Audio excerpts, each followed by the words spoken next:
Hey there, everyone. Welcome back to another episode of Day to Day, the podcast where we explore the joys and challenges of everyday life.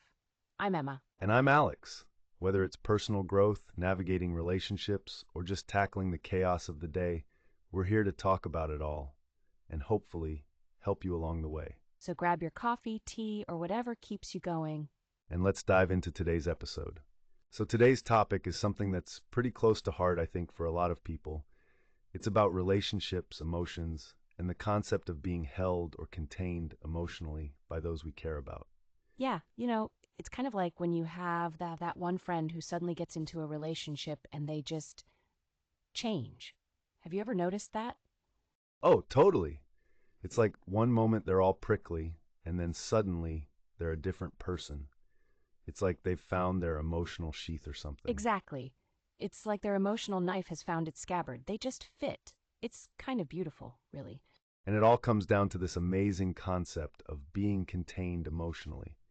When you're contained, you feel truly accepted and understood.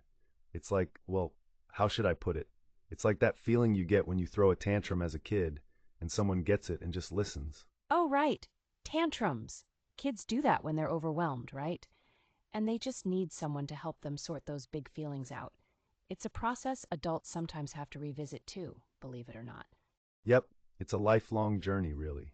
If you've ever been around teens or even adults who just let emotions fly, it's often because they never learned how to handle those feelings early on. Oh, definitely.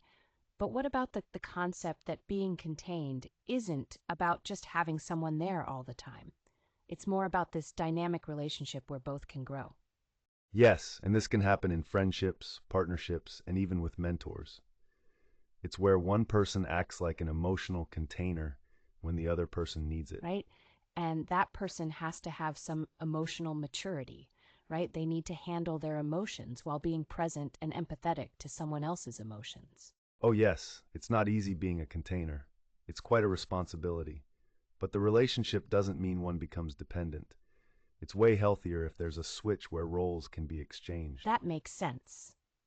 And I guess that's why it's crucial to set boundaries too.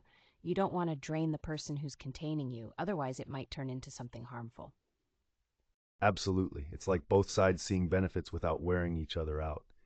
And if it does go south, things can spiral down pretty fast into resentment and chaos. Definitely. So, what happens if one hasn't found someone to be their emotional container yet? Is there a self help route? Oh, for sure. You can be your own container.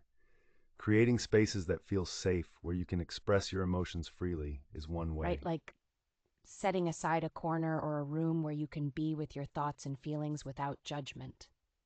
Exactly. And after that, you can process those emotions through writing or even just talking it out with yourself. Naming those feelings is critical too. When you say, hey, I'm feeling anxious, it suddenly feels a bit more manageable. Yes! And then comes taking care of yourself, calming activities to soothe the nerves, like taking a warm bath or listening to music. It's like building up emotional resilience and being comfortable with your own feelings. That's a powerful place to be. Totally. And think about it. Once you handle your own emotions, you become better at being someone else's container too. It's like a full circle. That's beautiful and hopeful too. Even if you haven't met someone to be that container, building your own strength redefines the way you interact with others. So true, and it just makes the experience of being contained or containing someone else that much richer, doesn't it? Absolutely. And that's the essence of emotional growth, really. It's like we always have a chance to learn and improve. Well, I think this topic has so many layers, but I hope our listeners could take away how important it is to have these emotional spaces, whether with others or within ourselves. Definitely. It's about building connections and knowing how to be there for yourself and others. Well, that's all for today's episode, folks. Thanks for tuning in. Until next time, keep working on those emotions and take care.